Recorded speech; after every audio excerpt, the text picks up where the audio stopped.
الحمدللہ وکفا وسلام علی عبادہ الذین اصطفى اما بعد فاعوذ باللہ من الشیطان الرجیم بسم اللہ الرحمن الرحیم سورۃ انزلناها وفرضناها وانزلنا فیها آیات بینات لعلکم تذکرون سبحان ربک رب العزة عما یصفون وسلام علی المرسلین والحمد للہ رب العالمین اللهم صل على سيدنا ومولانا محمد وعلى آل سيدنا ومولانا محمد وبارك وسلم اللهم صل على سيدنا ومولانا محمد وعلى آل سيدنا ومولانا محمد وبارك وسلم اللهم صل على سيدنا ومولانا محمد وعلى آل سيدنا ومولانا محمد وبارك وسلم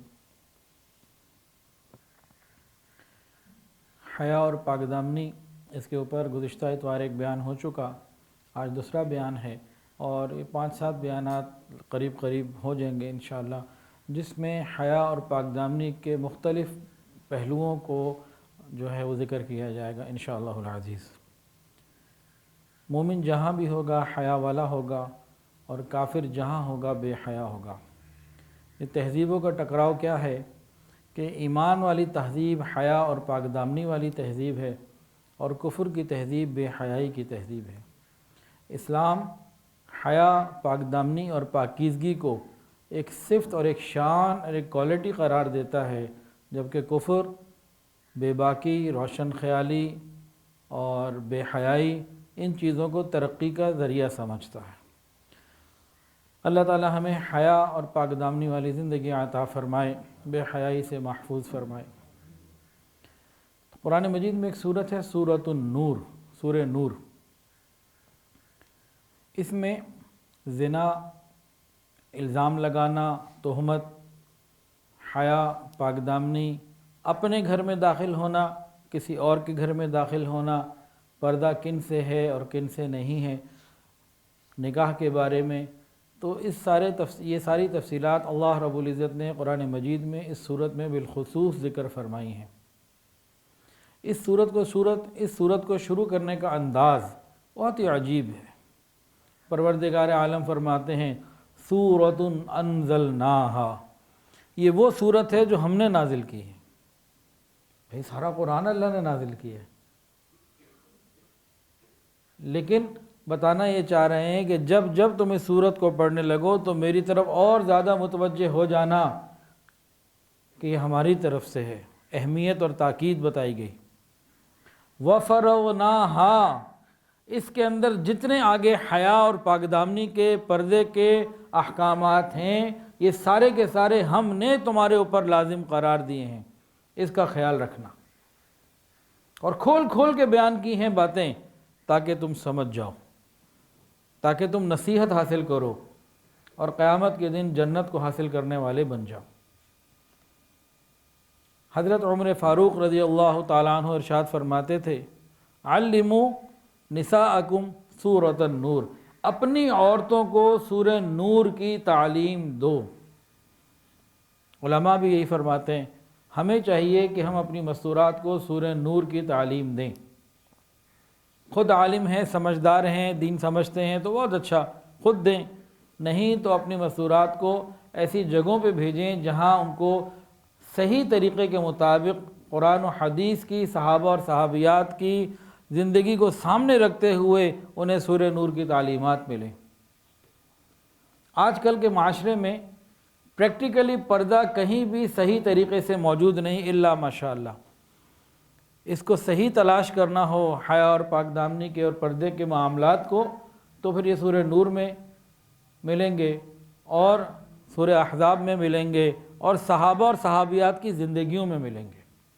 ہمیں ان کو صحیح طریقے سے پڑھنے کی ضرورت ہے، بجائے یہ کہ انٹرنیٹ سے ہم یہ دین حاصل کریں حیا اور پاک دامنی۔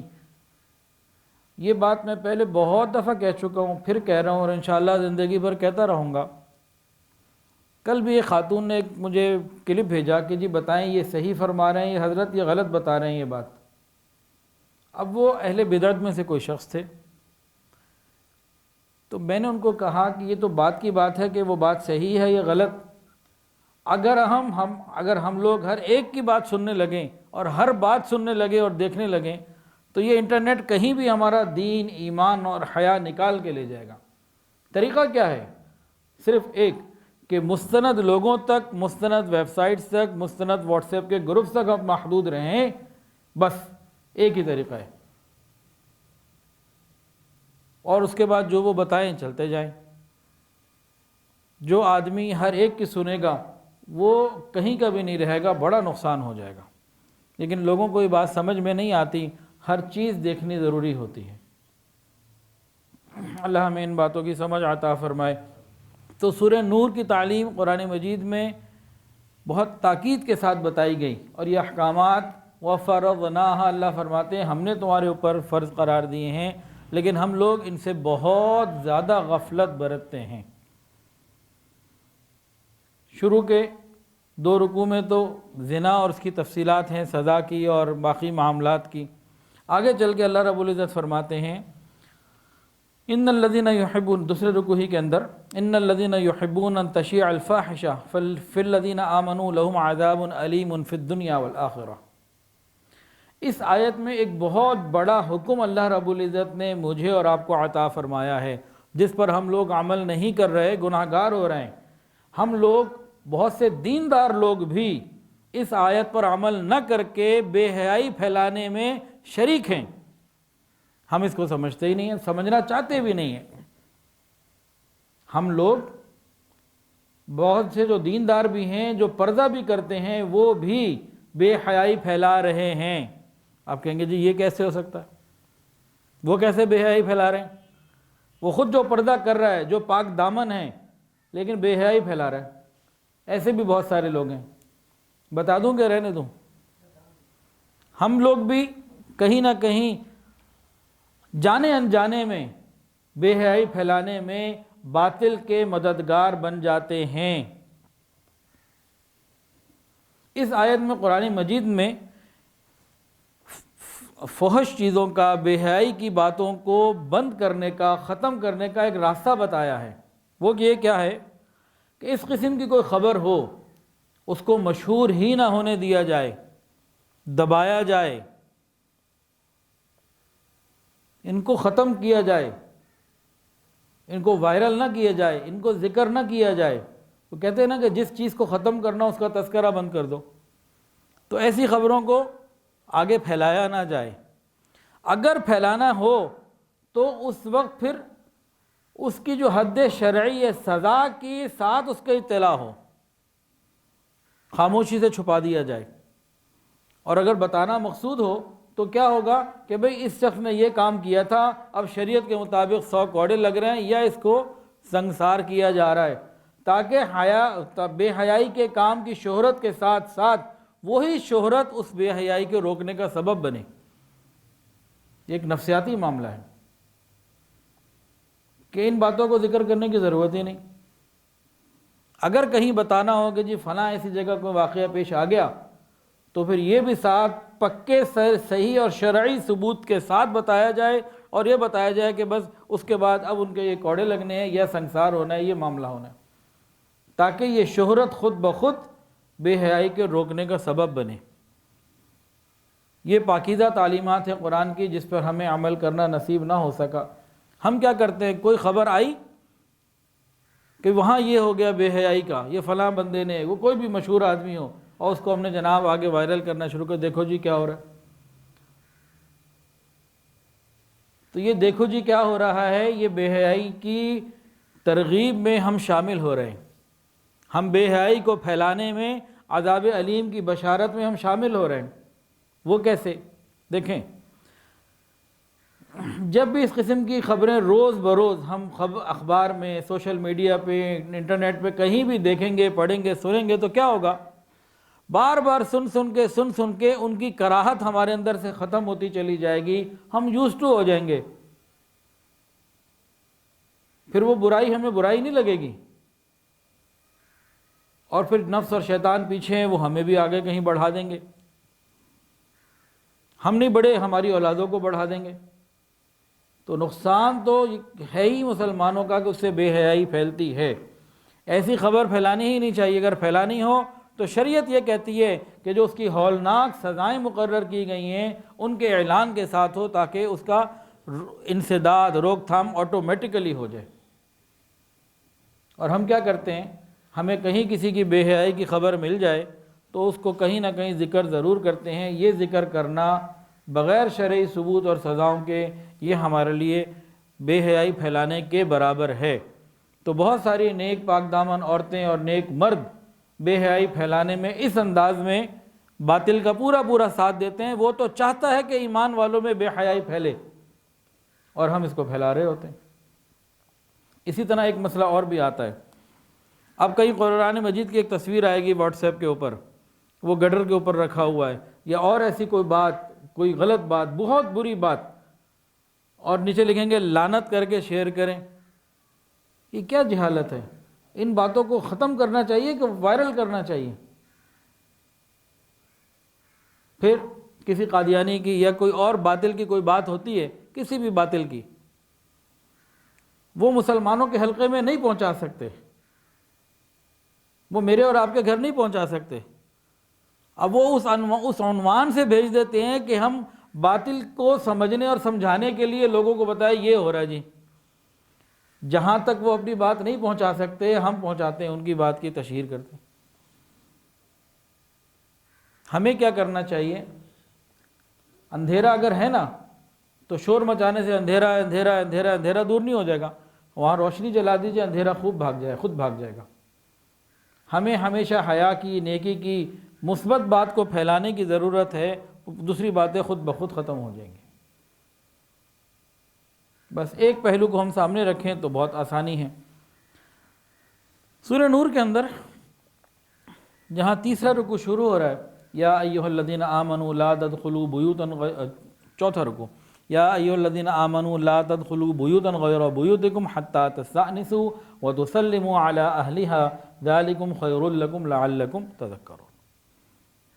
یہاں سے کچھ اور احکامات ہیں جو قرآن مجید نے ہمیں عطا فرمائے ہیں، اور ہم قرآن مجید کے ان واضح اور صریح احکامات جو الفاظ ربانی میں قرآن میں موجود ہیں ہم عمل نہیں کرتے۔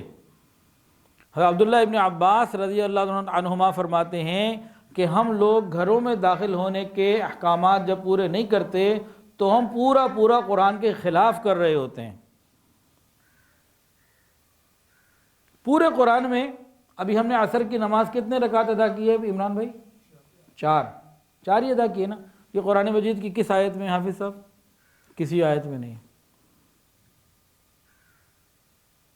وتر 3 رکعت ہے نا، دعائے قنوت پہلی رکعت میں پڑھنی ہے کہ تیسری قرآن میں کہیں نہیں ہے۔ اپنے گھر میں کیسے داخل ہونا ہے یہ قرآن میں ہے۔ گھر میں کوئی دھوبی والا آ جائے، عورت نے اس سے کیسے بات کرنی ہے یہ قرآن میں ہے۔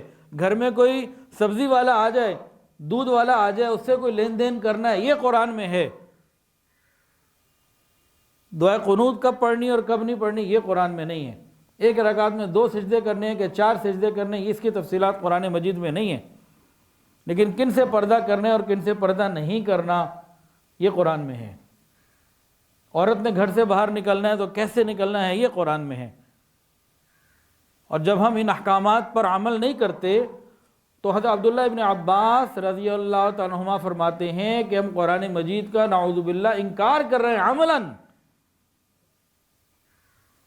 اپنے گھر میں اور دوسروں کے گھروں میں آنے جانے کے احکامات، گھر سے باہر نکلنے کے احکامات قرآن مجید میں موجود، کس سے پردہ ہے اور کس سے نہیں یہ قرآن مجید میں موجود۔ اور جب ہم اس پر عمل نہیں کر رہے تو ہم عملاً قرآن مجید کا انکار کر رہے ہیں۔ یہ صحابی رسول کی بات بتا رہا ہوں۔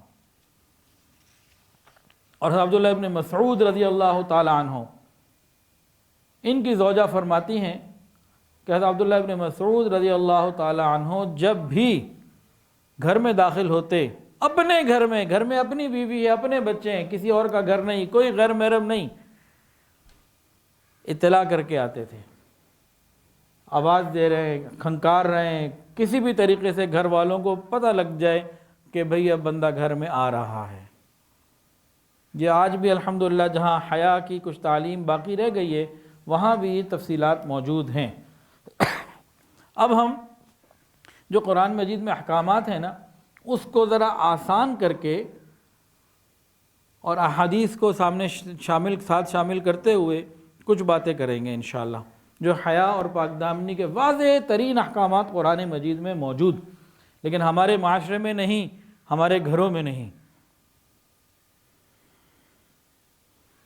ایک گھر ہے، اس کے اندر میاں بیوی، اس کے بالغ بچے نابالغ بچے، اس کے والدین موجود ہیں، اس کی بیوی ہے، اور بیوی کے ساتھ اس گھر میں شوہر بھی ہے اور شوہر کے بھائی یعنی کہ بیوی کے دیور اور جیٹھ وغیرہ بھی ہیں، یعنی ایک جوائنٹ فیملی ہے جس کے اندر مرد بھی ہیں، عورتیں بھی ہیں، چھوٹے بڑے ہیں، سب ہیں۔ اب ان لوگوں نے گھر میں کیسے رہنا ہے، اس کو تھوڑا سا ہم سمجھتے ہیں۔ ان باتوں کو سمجھنا ہے، لیکن ان باتوں کو سمجھنے سے پہلے ایک اور بات ہمیں سمجھنی ہے۔ دو لفظ ہیں جی، ایک ہے حجاب اور ایک ہے پردہ، یہ دونوں الگ الگ چیزیں ہیں۔ دو لفظ کون سے بتائیں جی؟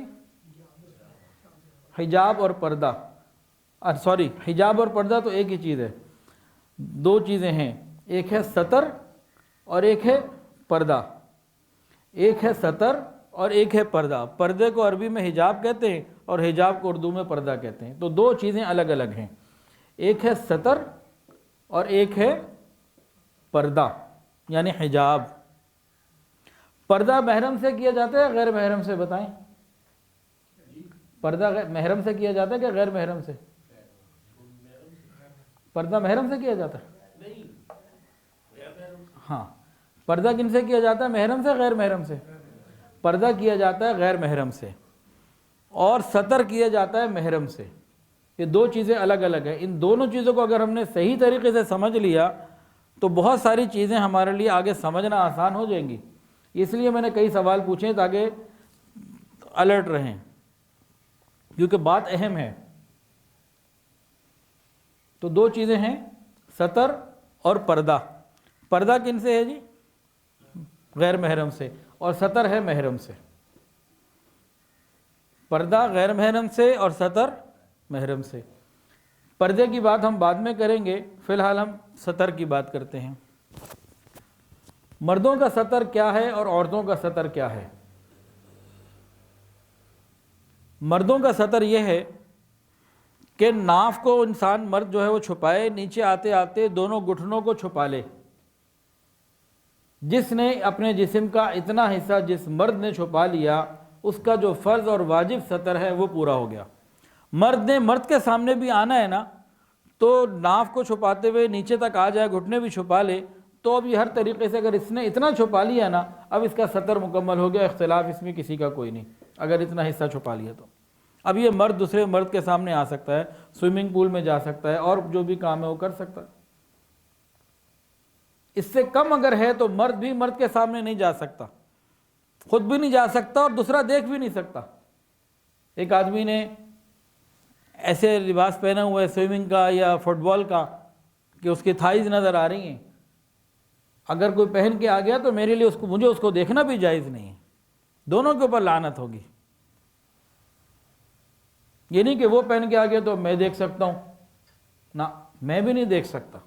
یہ مرد کی مرد سے بات ہے۔ ستر مرد کا کتنا ہے؟ ناف کو لیتے ہوئے نیچے تک چلے جائیں، دونوں گھٹنے چھپا لیں تو مرد کا ستر مکمل ہو گیا۔ عورت کا ستر کتنا ہے؟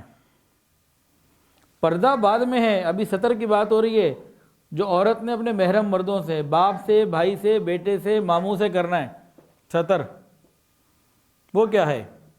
جسم کے 5 اعضاء ایسے ہیں جو ستر میں داخل نہیں، اس کے علاوہ عورت کا پورا جسم ستر میں داخل ہے۔ تو کون سے 5 اعضاء ہیں؟ یہ پورا چہرہ جہاں وضو کیا جاتا ہے، دونوں ہاتھ کلائیوں تک اور دونوں پاؤں ٹخنوں تک، یعنی ٹخنے ڈھکے رہیں گے۔ ان 5 اعضاء کے علاوہ عورت کا پورا جسم ستر میں داخل ہے۔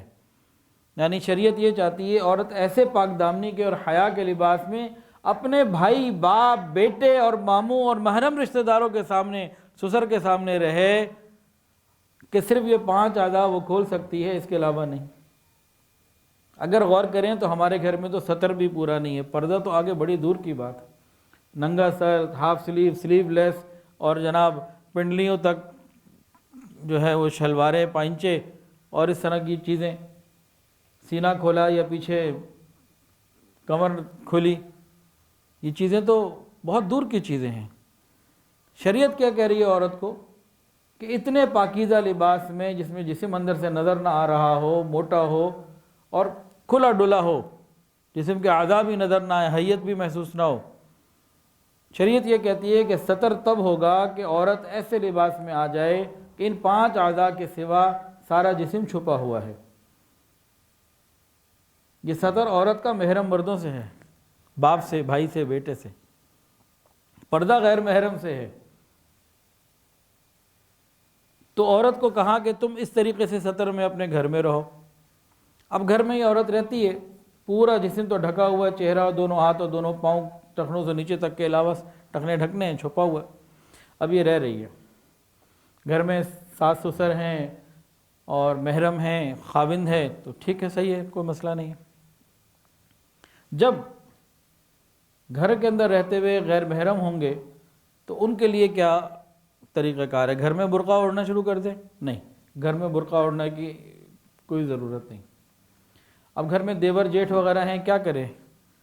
ان سے کوشش کرے کہ آئی ٹو آئی کانٹیکٹ نہ ہو، اس بات کی پوری کوشش کرے کہ ان کے ساتھ اکٹھے بیٹھ کے ایک دسترخوان پہ، ایک ڈائننگ ٹیبل پہ کھانا نہ ہو، ان کے ساتھ غیر ضروری گفتگو نہ ہو، احتیاط کے ساتھ رہے۔ جس طرح اس نے سطر پورا کیا ہوا ہے، نماز کی طرح اس نے جناب دوپٹہ وغیرہ لیا ہوا ہے، چادر لی ہوئی ہے، تو بس ٹھیک ہے، کوشش کرے کہ کم سے کم رابطہ ہو۔ یہ شریعت نے اصول دیا ہے۔ اب یہ عورت ہے، اس کا خاوند بھی گھر میں رہتا ہے، اس خاوند کی ماں یعنی اس عورت کی ساس بھی گھر میں۔ اب مرد اپنے ذاتی مکان میں ہے، اپنی والدہ سے ملنے جانا ہے، اپنے ہی گھر میں رہتے ہوئے گھر سے باہر بھی سڑک پہ نہیں جانا، یہ کیسے جائے؟ کیا اس کا حدیث میں، قرآن میں کوئی حکم ہے کہ نہیں ہے؟ اس کا تو قرآن میں حکم، حدیث میں حکم، تفصیلات ہیں کہ کیسے گھروں میں رہنا اور جانا آنا ہے۔ لیکن مغرب میں 3 رکعتیں ہیں کہ 4، یہ قرآن مجید میں نہیں ہے۔ یہ سمجھانے کی کیا بات ہو رہی ہے کہ نماز جیسی اہم عبادت، اس کی تفصیلات اللہ نے اپنے نبی سے فرمایا آپ بتائیے، اور نبی علیہ الصلوۃ والسلام نے سمجھائی۔ لیکن یہ حیا اور پاک دامنی والی تفصیلات خود قرآن میں اللہ نے ذکر فرما دی۔ اب ایک جوان مرد ہے، اسے اپنی سگی ماں کے پاس جانا ہے، کیسے جائے؟ جب یہ حکم آیا، ایک صحابی نے پوچھا یا رسول اللہ، اپنی ماں کی خدمت کے لیے میں جاتا ہوں، کیسے جاؤں؟ میں تو چلا جاتا ہوں۔ کہ نہیں، پوچھ کے جاؤ۔ میں تو خدمت کے لیے جاتا ہوں۔ نہ، پوچھ کے جانا ہے، بتا کے جانا ہے۔ جب انہیں بات صحیح سمجھ میں نہ آئی نا، تو آقا نے پوری طرح سمجھانے کے لیے ان کو بات ایسی کر دی کہ اب قیامت تک ہر باحیا اور غیرت والے مرد کو سمجھ میں آ جائے گی۔ نبی علیہ الصلوۃ والسلام نے ارشاد فرمایا، کیا تم یہ چاہتے ہو کہ تمہاری ماں کے جسم کے اس حصے پہ تمہاری نظر پڑ جائے جو تم نہیں دیکھنا چاہتے؟ نہیں، میں یہ تو نہیں چاہتا۔ فرمایا کہ پھر اجازت لے کے جاؤ۔ شریعت کتنی پاکیزہ ہے، اولاد کو سگی ماں کے کمرے میں جانے کے لیے بھی کہہ رہی ہے اطلاع لے کے جاؤ، اطلاع دے کے جاؤ۔ ہمارے گھروں میں کہاں اس کے اوپر عمل ہے؟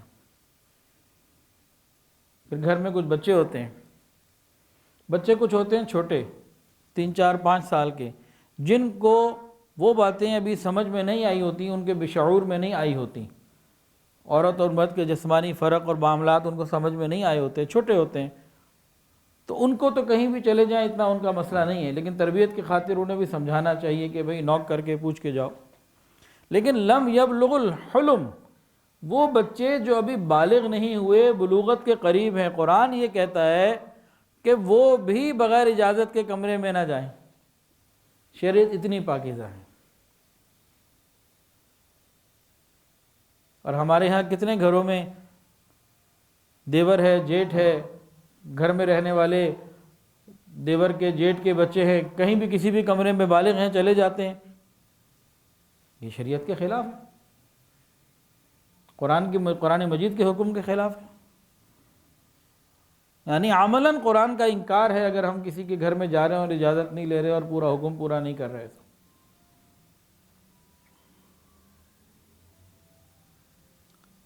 اب یہ فیملی ہے، گھر میں رہتی ہے، عورت بھی ہے، اب گھر کے دروازے پہ نا کوئی آ گیا، بیل دی اس نے، تو پتہ لگا دودھ والا آیا ہے یا سبزی والا آیا ہے یا اور کوئی اس طرح سے کوئی کام والا آ گیا، کوئی چیز اب عورت نے لینی دینی کرنی ہے، تو اب یہ غیر محرم ہے نا تقریباً، جو اس طرح سے عام طور سے آتے ہیں سارے غیر محرم ہوتے ہیں۔ اب ان سے کس طرح لینا دینا ہے یہ قرآن میں ہے، ان سے بات کیسے کرنی ہے یہ بھی قرآن میں ہے۔ نماز میں سورہ فاتحہ آمین اونچی آواز سے پڑھنی ہے کہ آہستہ آواز سے پڑھنی ہے یہ قرآن میں نہیں ہے، لیکن باہر دروازے پہ دودھ والا آیا ہوا ہے اس سے بات کیسے کرنی ہے یہ قرآن میں ہے۔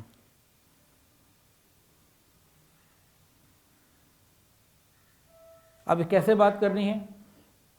قرآن مجید میں اللہ رب العزت فرماتے ہیں عورتوں کو، پاک دامن عورتوں کو فرمایا کہ دیکھو اگر کوئی تمہارے دروازے پہ مرد آ رہا ہے اور کوئی چیز لینی دینی کرنی ہے، وَإِذَا سَأَلْتُمُوهُنَّ مَتَاعًا فَاسْأَلُوهُنَّ مِنْ وَرَاءِ حجاب، حجاب پردہ اب آیا کہ اب غیر محرم باہر والا آ گیا، اب اس سے کوئی چیز لینی دینی اگر کرنی ہے نا، کیسے لینی ہے کہ درمیان میں کوئی پردہ ہو، یعنی فیس ٹو فیس نہیں ہونا، آئی ٹو آئی کانٹیکٹ نہیں کرنا، تم اس کے چہرے کو نہ دیکھو، تمہارے چہرے کو نہ دیکھے۔ یہ قرآن مجید کی تعلیمات ہیں، قرآن کے الفاظ ہیں یہ، وَإِذَا سَأَلْتُمُوهُنَّ مَتَاعًا فَاسْأَلُوهُنَّ مِنْ وَرَاءِ حجاب۔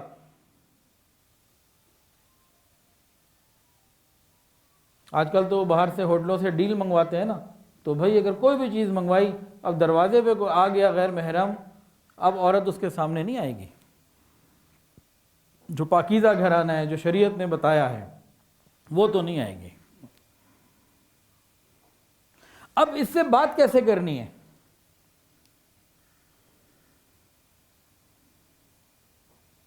اب اس سے بات کیسے کرنی ہے یہ بھی قرآن مجید میں اللہ نے بتا دیا۔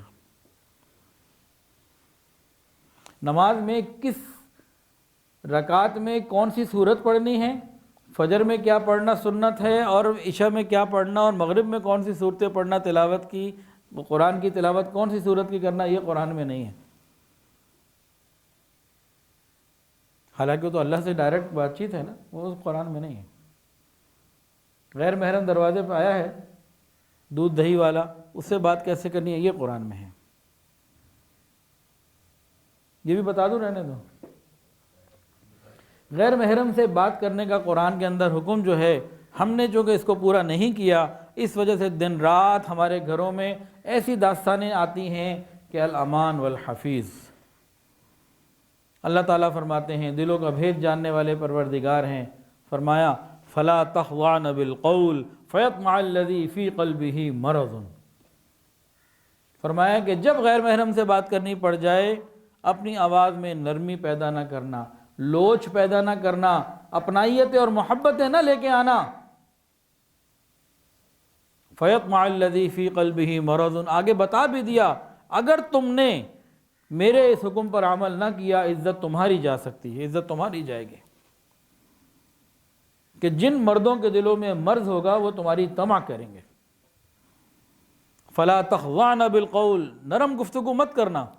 اب اس کا کیا مطلب ہے؟ نرم گفتگو مت نہ کرنا کہ لٹھ لے کے ماریں، لڑنا شروع کر دیں، بدتمیزی کریں، نہ، اس کا مطلب بدتمیزی نہیں ہے۔ اس کا مطلب کیا ہے؟ روکھے پن سے بات کرنا، اجنبی لہجے میں بات کرنا۔ اور اس کو اگر آسان سمجھنا ہونا تو اس کو آسان اس طرح سے سمجھ سکتے ہیں کہ بھئی اگر کوئی بندہ کسی سے ناراض ہوتا ہے اور دوران ناراضگی بات چیت کرنی پڑ جائے تو کیسے بات کرتا ہے؟ بالکل روکھی سی، ہلکی پھلکی، کوئی اپنائیت نہیں ہوتی، بس ضرورت کی بات پوری کی اور اس کے بعد تم ادھر خوش ہم ادھر خوش۔ ایسے ہی ہوتا ہے نا، جن سے ناراضگی ہوتی ہے بات کرنی پڑ جائے تو پھر دنیا بھر کی اپنائیت تو نہیں آتی نا، بس روکھی سوکھی بات کر کے ختم۔ تو بھائی آج کے بعد ہم ہر غیر محرم سے اللہ کی رضا کے لیے ناراض، آج کے بعد ہم ہر غیر محرم سے اللہ تعالیٰ کے لیے ناراض ہو جائیں۔ ہمیں اللہ کو راضی کرنا ضروری ہے، غیر محرم کو راضی کرنا تو ضروری نہیں ہے۔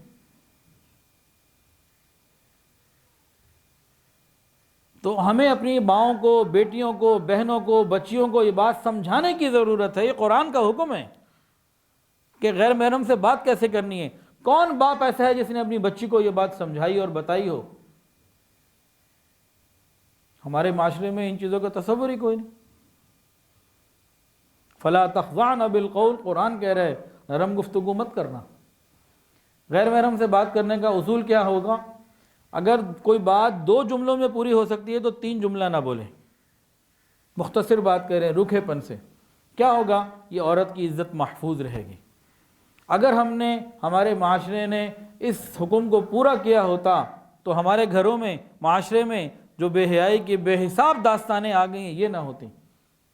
کرو بات ساری رات، سحر تا افطار لگاتار، یہ ساری رات جو پیکیجز چل رہے ہوتے ہیں یہ نہ ہوتے اور عزتیں محفوظ ہوتی۔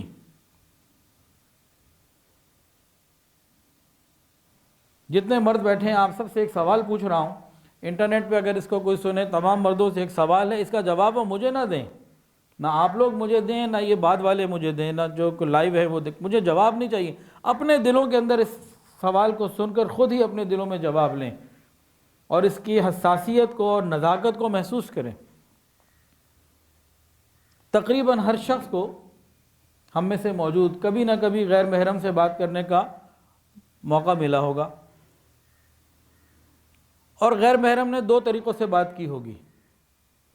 ایک قرآن کے مطابق فلا تخضعن بالقول، روکھے پن سے، اور دوسرا اپنائیت کے ساتھ۔ ہم اپنے دلوں میں غور کریں کہ جس نے روکھے پن سے بات کی، کیا دل کیا ہمارا دوبارہ اس سے بات کرنے کا؟ اور جس نے اپنائیت سے، محبت سے بات کی اور بات کو طول دیا اور سنائے اور بات کرے، تو پھر ہمارا اس سے بات کرنے کا دل کیا کہ نہیں کیا؟ قرآن مجید کے مطابق جو فلا تخضعن بالقول پر عمل کرے تو دل ادھر رغبت نہیں کریں گے، اور قرآن مجید کے مطابق جو نرمی سے بات کرے، بات کو طول دے، تو دل ان لوگوں کے جن کے دلوں میں مرض ہے، فَيَطْمَعَ الَّذِي فِي قَلْبِهِ مَرَضٌ، ان کے دل اس کی طرف تمنا کریں گے۔ ہم چیک کریں کہ ہمارے دلوں میں یہ مرض ہے کہ نہیں، اور ہے تو کتنا ہے۔ یہ ایک ٹیسٹ ہے، قرآن مجید سے یہ ثابت ہے یہ ٹیسٹ۔ فَيَطْمَعَ الَّذِي فِي قَلْبِهِ مَرَضٌ۔ اور برا نہ مانیے گا، آج کل کے مردوں کی حالت کیا ہے؟ سارے کے سارے الا ماشاءاللہ کوئی ہو، ورنہ سارے کے سارے اپورچونسٹ ہے، موقع پرست ہے۔ موقع ملنے کی بات ہے، خالی بازوں کو موقع نہیں ملتا، اور کوئی دوسری بات نہیں ہے۔ کتنے ایسے ہوتے ہیں جو اس لیے گناہ نہیں کر پاتے کہ موقع نہیں مل رہا ہوتا، یا ہمت نہیں کر پا رہے ہوتے۔ ہمت والی باتیں بھی آج سے 10-20 سال پہلے تھیں، جب سے یہ موبائل اور سوشل میڈیا اتنا عام نہیں تھا۔ اب تو صرف موقع کی بات رہ گئی ہے، الا ماشاءاللہ۔ تو جب مردوں کا یہ حال ہے تو پھر کیا ہمیں اپنی ماؤں، بیٹیوں کو، بچیوں کو سمجھانے کی ضرورت نہیں؟ قرآن مجید کا یہ حکم کیا بتانے کی ضرورت نہیں؟ اور فلا تخضعن بالقول، اس کے اندر ایک بات اور سمجھیے، جب بھی عورت کسی غیر محرم سے نرم اور لمبی بات کرے گی، کیا ہوگا؟ الٹیمیٹلی ملاقات کا دل کرے گا، اور دل کی کیفیت کیا ہوگی؟ نہ تو خدا ہے نہ میرا عشق فرشتوں جیسا، نہ تو خدا ہے نہ میرا عشق فرشتوں جیسا۔ دونوں انسان ہیں تو اتنے حجابوں میں کیوں ملیں؟ دونوں انسان ہیں تو کیوں اتنے حجابوں میں ملیں؟ پھر یہ دل کی کیفیت ہو جاتی ہے۔ سارے حجاب ختم ہو جاتے ہیں، اور عقل اس وقت آتی ہے، پتہ اس وقت لگتا ہے جب سروں سے پانی گزر چکا ہوتا ہے، عزتوں کے جنازے نکل چکے ہوتے ہیں۔ جب بھی غیر محرم سے بات ہوگی تو اگلا مرحلہ ملاقات کا ہوگا۔ اس کی دلیل قرآن مجید میں ہے۔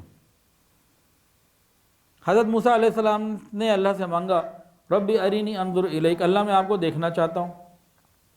1.25 لاکھ انبیاء کم و بیش، کسی نے یہ دعا نہ مانگی، صرف انہوں نے مانگی۔ کیوں؟ مفسرین فرماتے ہیں کہ حضرت موسیٰ علیہ السلام وَكَلَّمَ اللَّهُ مُوسَىٰ تَكْلِيمًا، اللہ تعالیٰ سے ہم کلامی کرتے تھے کوہ طور کے اوپر، تو جہاں ہم کلامی ہوتی ہے وہ اگلا مرحلہ دل کرتا ہے کہ ملاقات ہو۔ اور جہاں غیر محرموں میں ہم کلامی ہوگی اور اگلا مرحلہ ملاقات کا اگر آ گیا تو بس پھر بے حیائی ہی بے حیائی ہے، حیا کے جنازے نکل جاتے ہیں۔ تو قرآن نے تو پہلے اسٹیپ پہ روکا ہے اور بتا بھی دیا فَيَطْمَعَ الَّذِي فِي قَلْبِهِ مَرَضٌ، جن مردوں کے دلوں میں مرض ہوگا وہ تمہاری طمع کریں گے۔ اور آج کل کے مردوں کا حال سارے کے سارے موقع پرست ہیں الا ماشاءاللہ۔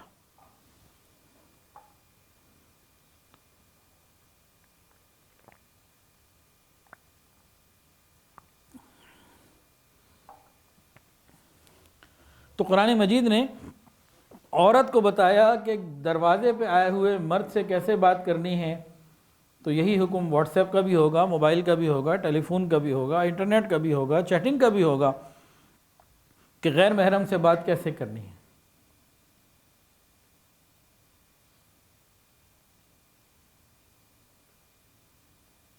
میں آپ کو کیا کیا سناؤں۔ کچھ دن پہلے بھی ایک صاحب اپنی بچی کا حال سنا رہے تھے، آنسوؤں سے رو رہا تھا، آنسوؤں سے رو رہا تھا۔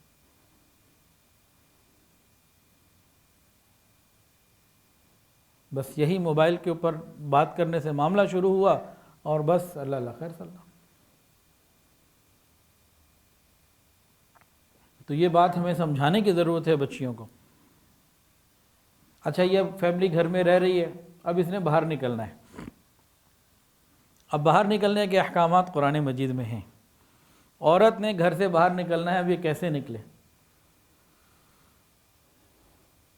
باہر نکل کے کیا کیا کرنا ہے، یہ قرآن و حدیث میں اس کی تفصیلات موجود ہیں۔ نماز میں رکوع کتنے کرنے ہیں یہ قرآن مجید میں نہیں ہے۔ عورت نے گھر سے باہر نکل کے کیسے رہنا ہے، کیا کرنا ہے، نکلنے سے پہلے کیا، نکلتے ہوئے کیا کرنا ہے، یہ قرآن مجید اور حدیث میں موجود ہے، قرآن میں موجود ہے۔ اگر ہم اس پر عمل کر رہے ہیں تو الحمدللہ، اگر عمل نہیں کر رہے تو قرآن مجید کے احکامات کی عملاً انکاری پہ ہیں ہم۔ یہ حضرت عبداللہ ابن عباس رضی اللہ عنہ کی بات بتا رہا ہوں، اپنی طرف سے نہیں بتا رہا۔ وہ یہ کہتے ہیں کہ اللہ نے تو کھول کھول کے بتایا اگلے کے گھر جانا ہے، اب کیسے بات کرنی ہے، کیسے کرنا ہے، اور اگر ہم عمل نہیں کر رہے تو قرآن کا عملاً انکار کر رہے ہیں۔ یہ صحابی رسول کی بات بتائی، اپنی نہیں بتائی۔ اب اس عورت نے گھر سے باہر نکلنا ہے، اب اس عورت نے گھر سے باہر نکلنا ہے، مرد نے بھی نکلنا ہے، کیسے نکلے؟ پہلے سطر میں تو پوری ہے، اور عورت کا سطر کیا ہے کہ سارا جسم چھپا ہوا ہے سوائے چہرے کے، دونوں ہاتھ کلائیوں تک، دونوں پاؤں ٹخنوں سے نیچے تک، بس باقی تو پورا جسم ڈھکا ہوا ہے۔ دروازے پہ کوئی آیا تو کہا کوئی آڑ ہو، حجاب ہو، پردہ، اس کے پیچھے سے لین دین کرنا، روکھے پن سے بات کرنا۔ اب گھر سے باہر نکلنا ہے تو کیا حکم ہے قرآن کا؟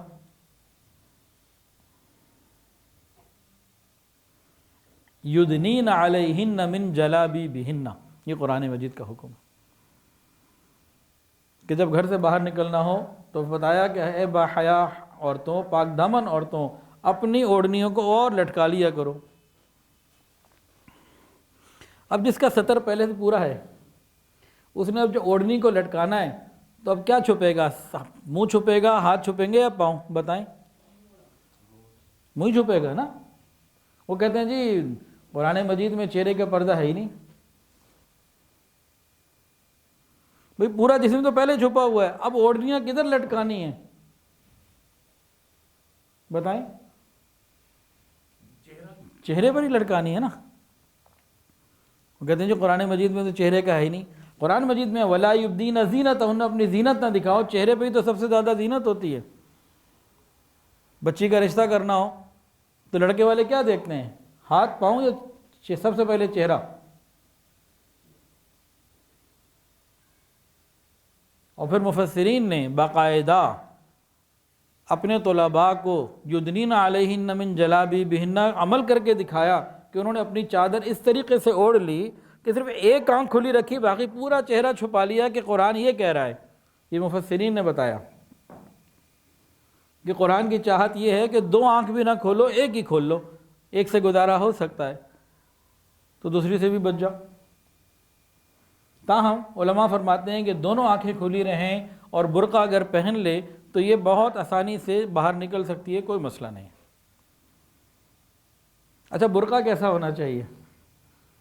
خوب لشکارے دار، چمکدار، شاکنگ پنک کلر کا، اور اس پہ ایمبرائڈری بھی ہوئی ہو خوب، اور اس پہ ذرا سی لائٹ پڑے تو چمک جائے، اور باریک اتنا کہ اندر سے جسم کا جو اوپر لباس پہنا ہوا ہے نا وہ بھی نظر آئے، یا ٹائٹ اتنا کہ جسم کے اعضاء نظر آئیں، ایسا ہونا چاہیے۔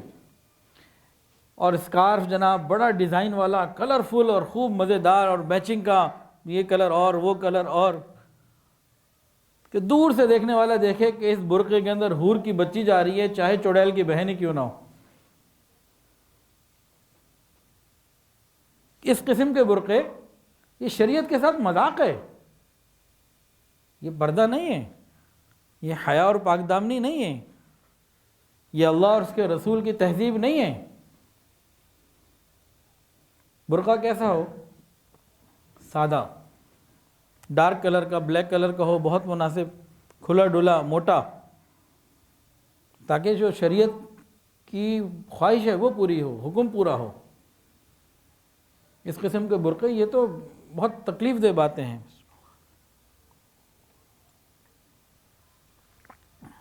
اب گھر سے باہر نکلنا ہے تو یدنین علیہن من جلابیبہن، کہ ابھی برقع اڑے گی۔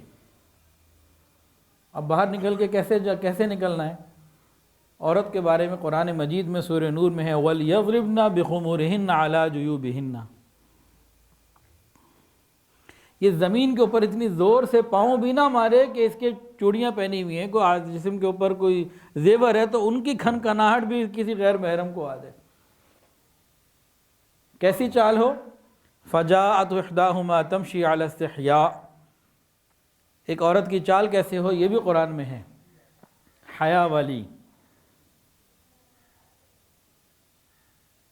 کیٹ واک قرآن مجید میں نہیں ہے، یہ بے باکی والی چال قرآن مجید میں نہیں ہے، حیا والی چال۔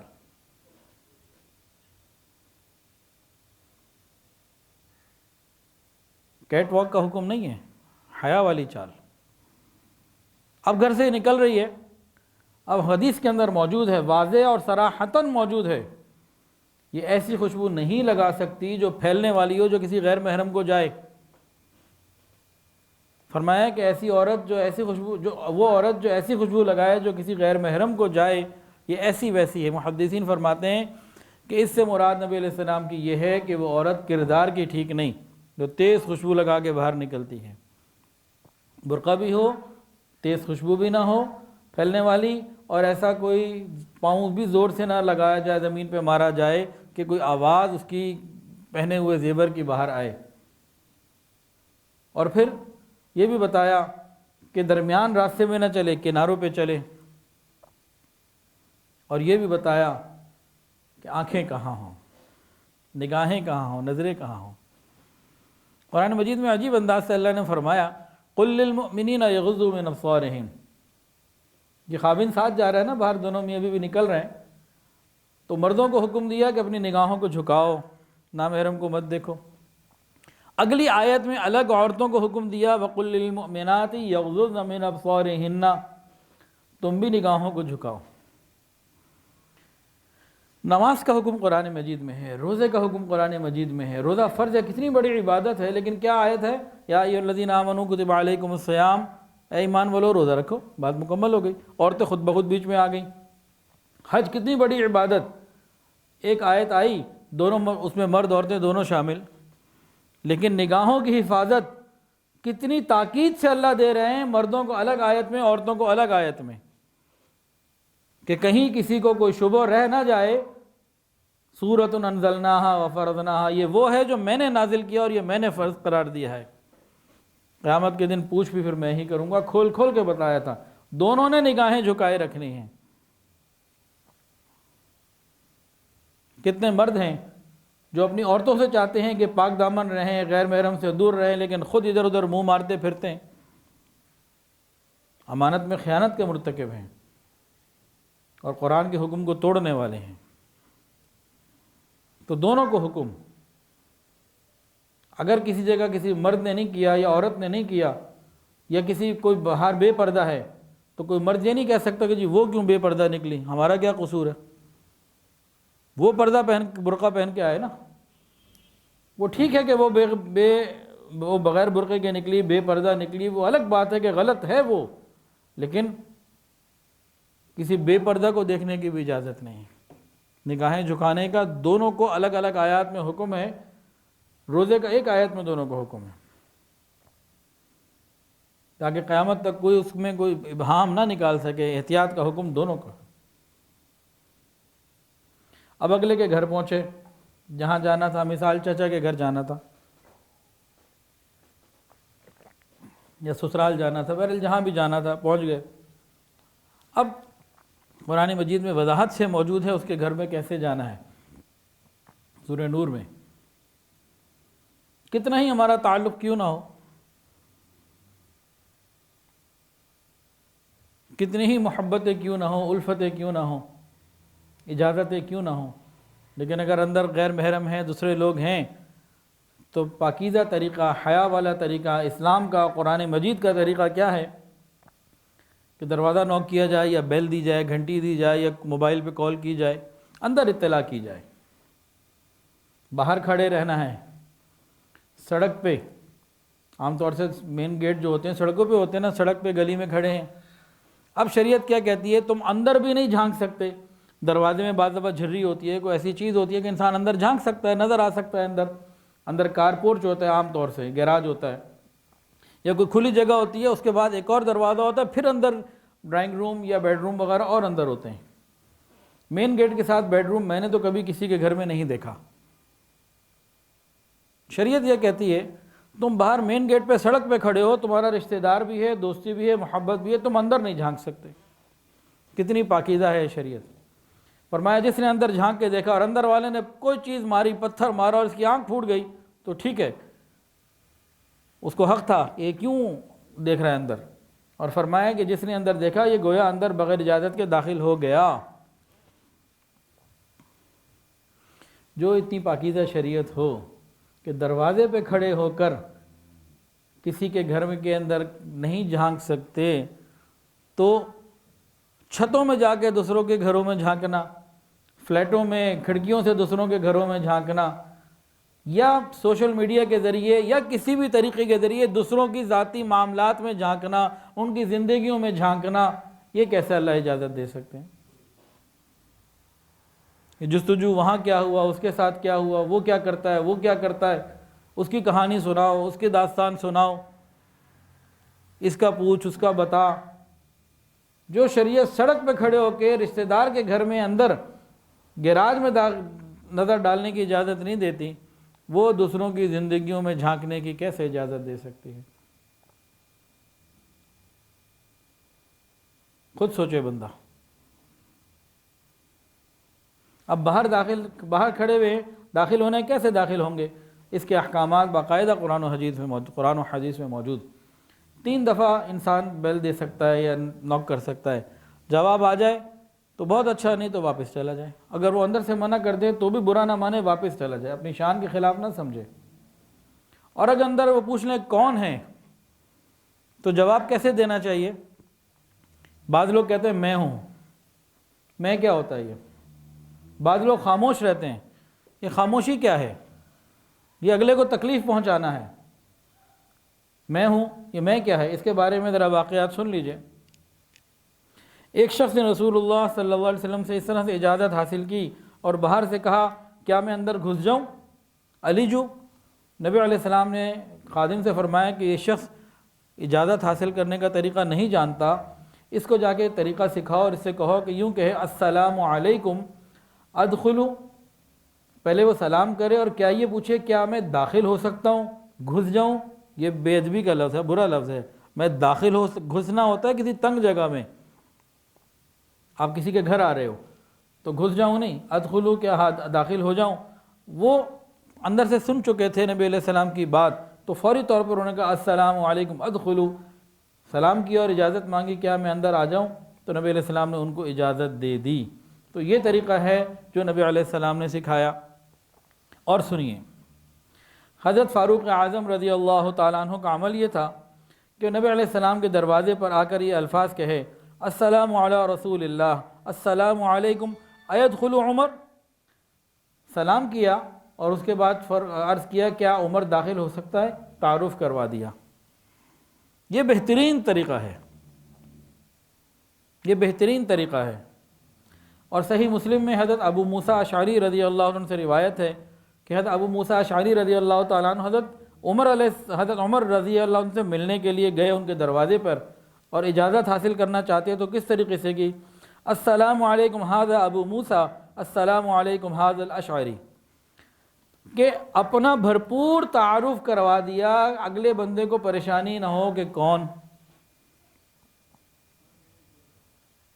اور آگے غور کیجئے، خطیب بغدادی نے اپنی کتاب میں نقل کیا جب وہ بصرہ گئے تو حضرت مغیرہ ابن شعبہ رضی اللہ عنہ کی ملاقات کے لیے گئے، دروازے پہ دستک دی۔ حضرت مغیرہ نے اندر سے پوچھا کون؟ انہوں نے کہا انا، میں ہوں۔ تو حضرت مغیرہ نے کہا کہ بھئی میرے دوستوں میں تو کوئی بھی ایسا نہیں ہے جس کا نام ہو انا، میں، میرے دوستوں میں تو کوئی بھی ایسا نہیں ہے۔ اس کے بعد باہر تشریف لائے اور ان کو بات سکھائی، نبی علیہ السلام کی حدیث سنائی، اور فرمایا کہ ایک روز حضرت جابر ابن عبداللہ رضی اللہ تعالیٰ عنہ نبی علیہ السلام کی خدمت میں حاضر ہوئے اور اجازت لینے کے لیے دروازے پر دستک دی، تو نبی علیہ السلام نے پوچھا کون؟ تو حضرت جابر نے کہا انا، یعنی میں ہوں۔ تو نبی علیہ السلام نے ان کو سختی سے کہا کیا کہتے ہو انا انا، یہ کیا ہوتا ہے انا انا؟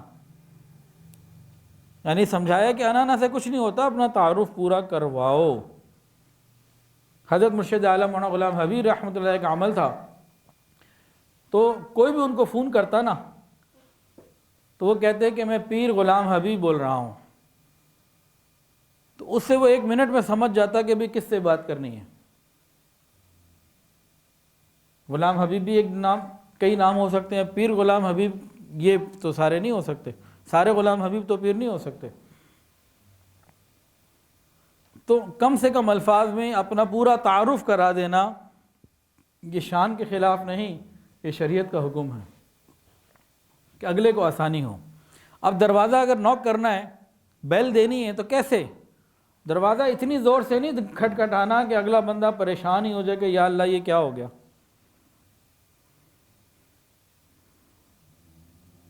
تو وہ بھی مناسب طریقے سے، نرم انداز سے، بہت زیادہ نہیں، ان کو اٹھا دیں۔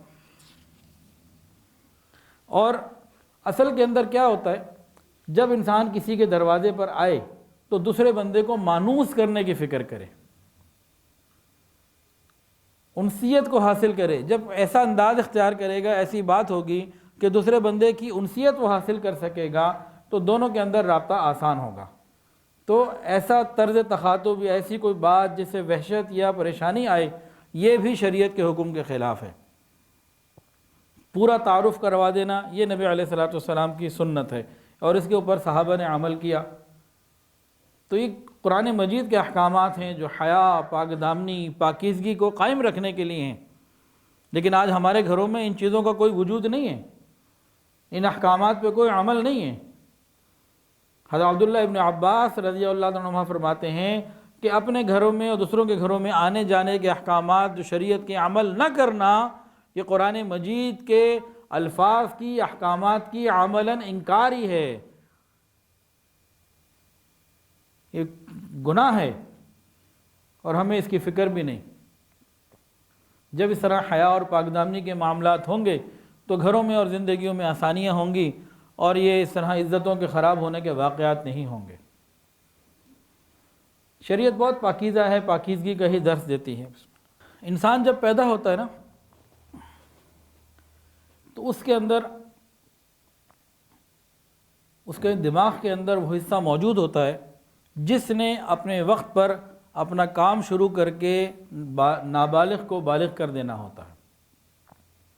اگر حیا اور پاک دامنی والا ماحول ہو اور شریعت کے احکامات پر عمل ہو تو ماحول کیسا ہوتا ہے کہ حضرت امام اعظم امام ابو حنیفہ رحمۃ اللہ علیہ کے پاس ایک نوجوان آیا، کو 15-16 سال کا لڑکا تھا، اور اس نے آ کے پوچھا حضرت کیا مرد اور عورت کی جسمانی ساخت میں کوئی فرق ہے؟ یعنی پاکیزگی اس درجے کی تھی کہ مائیں بہنیں بھی سب گھروں میں خیال کرتی تھیں۔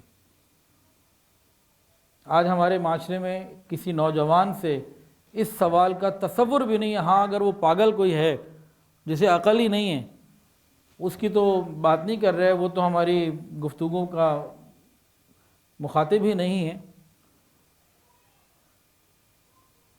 لیکن ہمارے معاشرے میں اس قسم کا کوئی چیز ممکن ہی نہیں ہے۔ لیکن پہلے ایسے کئی باتیں ہیں۔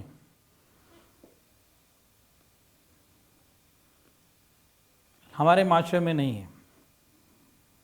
اور ایک اور معاملہ اس وقت جو بہت خطرناک حد تک بڑھتا شروع ہو چکا ہے، پاکستان میں شروع ہو چکا ہے اور یورپ میں بہت خطرناک حد تک آگے بڑھ چکا ہے، اور وہ بڑھتا چلا جا رہا ہے۔ ہم چونکہ شریعت کو چھوڑ کر بے حیائی اور بے باکی کے راستے پر ہیں، ہمارا جسم ہماری مرضی کے راستے پر ہیں، اس لیے ہم بھی وہیں پہنچیں گے جہاں وہ آج ہیں۔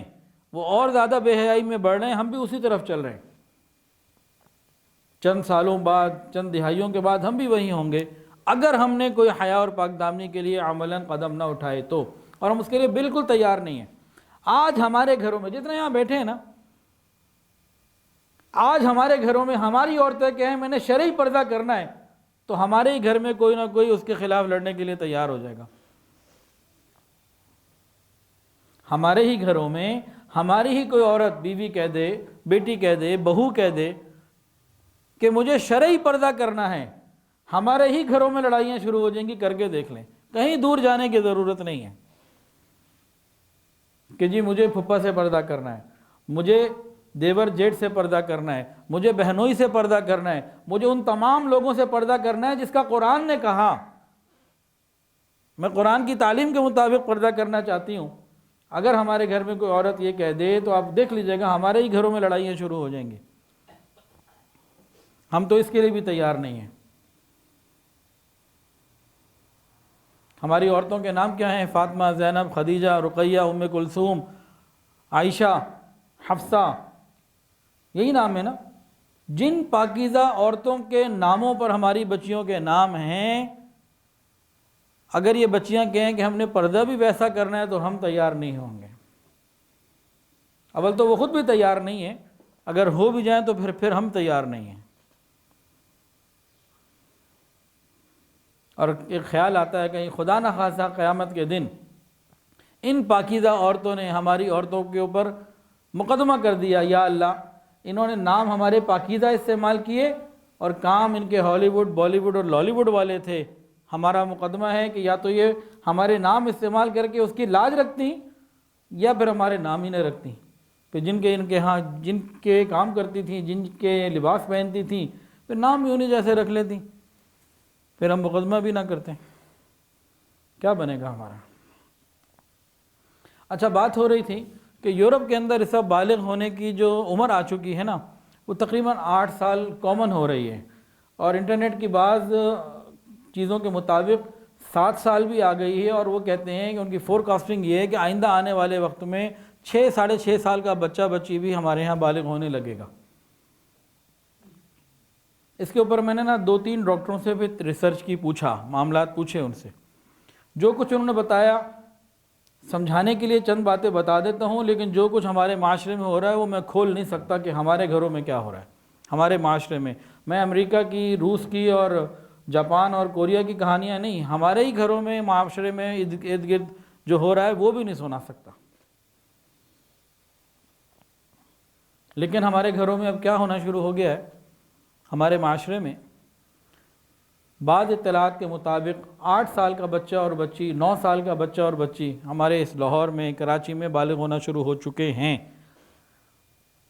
نہیں تو ہاسپٹلز میں جائیے، پتہ کر لیجئے۔ 8-9 سال کی عمر، 9 سال کی عمر کا بچہ ہو تو وہ کون سی کلاس میں ہوگا عام طور سے؟ تیسری چوتھی کلاس میں۔ جب تیسری چوتھی کلاس کا بچہ بالغ ہو گیا، سب سے پہلے تو ہم نے اس پر یہ ظلم کیا کہ اس کی معصومیت کو چھین لیا۔ دوسرا کیا کیا؟ اب ہم نے شادی کرنی ہے جب وہ 30 سال کا ہو جائے گا، بالغ ہو گیا 8, 9, 10, 11 سال کی عمر میں، شادی کرنی ہے 30 سال، ہر طرف سے بے حیائی کا ماحول۔ کون ہوگا جو پاک دامن رہے گا 20 سال؟ اندر سے اٹھنے والے ان طوفانوں کو کون تھامے گا جبکہ ہر طرف سے گناہ کی دعوت مل رہی ہو؟ کیا ہمیں اپنے بیٹوں کے لیے پاک دامن بہو کی ضرورت نہیں ہے؟ کیا ہمیں اپنی بیٹیوں کے لیے پاک دامن داماد کی ضرورت نہیں ہے؟ یا مریخ سے، زحل سے، مشتری سے، پلوٹو سے لے کر آنے ہیں؟ اگر چاند سے لے کر آنے ہیں تو پھر تو اپنی ٹھیک ہے، لیکن اگر اسی زمین سے لے کر آنے ہیں تو پھر ہمیں کچھ سوچنا پڑے گا، گھروں کے ماحول کو بہتر کرنا پڑے گا۔ اب یہ جلدی بالغ کیوں ہو رہے ہیں؟ پہلے ہوتے تھے 14-15 سال کی عمر میں، ابھی 8-9 سال کی جو رواج شروع ہو چکا ہے ہمارے معاشرے میں، ابھی اکا دکا ہے، لیکن آنے والے وقتوں میں یہ پھیل جائے گا جیسے یورپ میں ہے، کیونکہ ہم نے راستہ وہ بے حیائی کا لیا ہوا ہے، ہم حیا پر آنا ہی نہیں چاہتے۔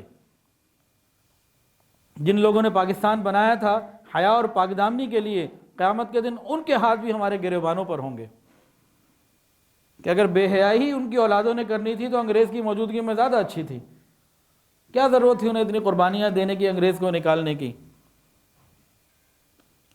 اگر انہیں یہ معلوم ہوتا کہ ہماری ہی اولادوں نے بے حیائی کے کلچر کو پکڑنا ہے، انگریز ہی کے کلچر کو پکڑنا ہے، تو پھر شاید وہ اتنی قربانیاں نہ دیتے۔ اب یہ جلدی بلوغت کیوں ہو رہی ہے؟ جو ڈاکٹروں نے مجھے بتایا، جتنا میں نے سمجھا اس حساب سے میں بتا رہا ہوں، باقی آپ ڈاکٹر سے پوچھ لیجئے، معلوم ہو جائے گا۔